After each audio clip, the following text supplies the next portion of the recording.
Olá, pessoal! No vídeo de hoje iremos responder a seguinte pergunta. Só lembrando, pessoal, que essa nossa aula faz parte do nosso curso, né? Gestão de risco para o CNU, nosso concurso nacional unificado, blocos de 1 a 7, né?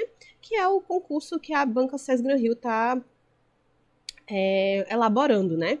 Bem, pessoal, como tema, como assunto desse nosso curso, a gente vai trazer o conteúdo introdutório com resoluções de questões, trazendo conceitos, tirando dúvida, trazendo uma gama de experiência para que prepare você para esse concurso, né? Bem, pessoal, à medida que a gente vai resolvendo as questões, a gente vai adicionando e assim a gente vai deixando vocês cada vez mais próximos desse grande sonho, né? Esse nosso curso está disponível na plataforma da Udemy, como eu estou mostrando para vocês, pela menor faixa de preço possível, e também para os nossos membros do canal, né? Para aqueles que tiverem interesse, estão estudando para o CNU e gostariam de fazer uma revisão, eu convido a vocês a clicar no nosso link, que está aqui no primeiro comentário destacado, ou na descrição do vídeo. Bem, pessoal, é isso e bons estudos! Durante o desenvolvimento de um projeto, seu gestor pediu para que fosse desenvolvida toda a estratégia de gerenciamento de riscos. Em uma certa etapa desse gerenciamento, deveria ser criada estratégias para que, dado um determinado risco, fosse informado se esse risco deveria ser mapeado em contrato. Nesse mapeamento, é necessário prever, dentre outras possibilidades, se o risco deve 1. Ser transferido ao cliente, 2. Ser explorado como uma oportunidade, 3. Ser ignorado, não se tomando nenhuma providência para lidar com tal ocorrência. A atividade descrita deve ser feita na seguinte etapa do processo de gerenciamento de riscos. Alternativa A, análise de gestão de riscos. Alternativa B, identificação de riscos. Alternativa C, monitoramento e controle. Alternativa D, planejamento de resposta. E alternativa E, implementação das respostas. Bem, pessoal, a etapa do processo de gerenciamento de risco, em que são criadas estratégias para lidar com determinado risco, incluindo a decisão sobre um risco deve ser ou não transferido ao cliente,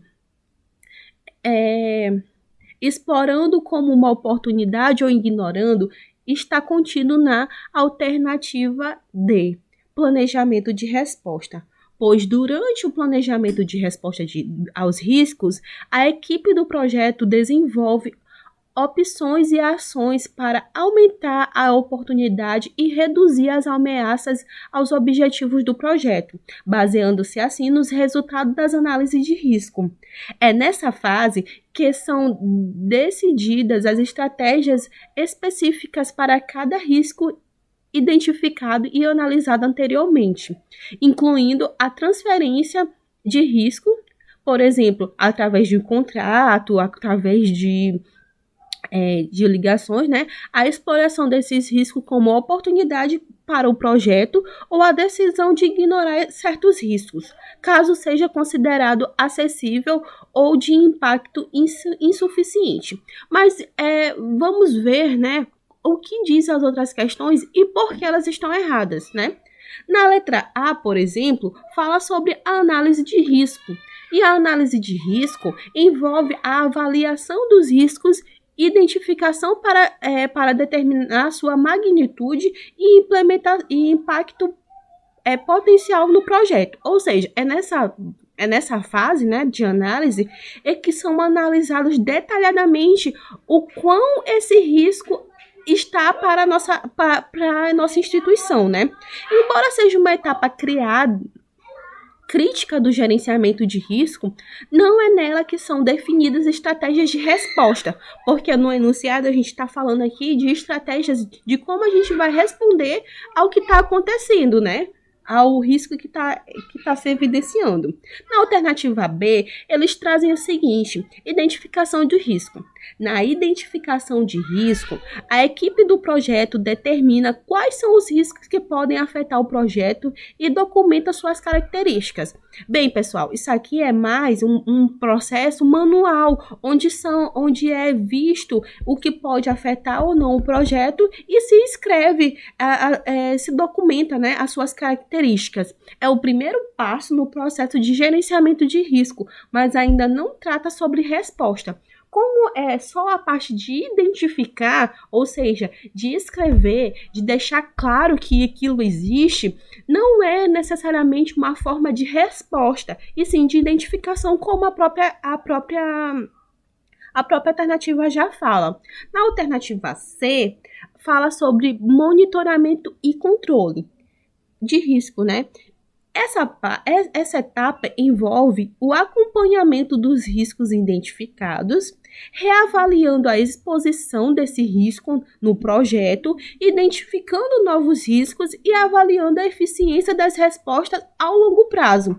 Não é uma etapa que fala diretamente sobre a resposta, muito pelo contrário, ela está ali para verificar se as respostas que estão sendo dadas estão dentro do controle do monitoramento, né, de acordo com o que está sendo monitorado. Na letra E, né, que no caso nosso gabarito é a letra D, como foi falado anteriormente, mas na letra E fala sobre implementação das respostas.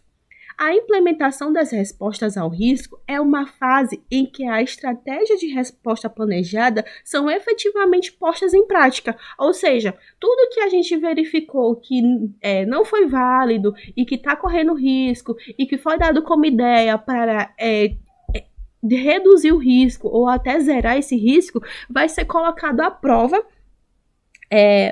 para que seja colocada à prova, né? Exatamente nessa fase.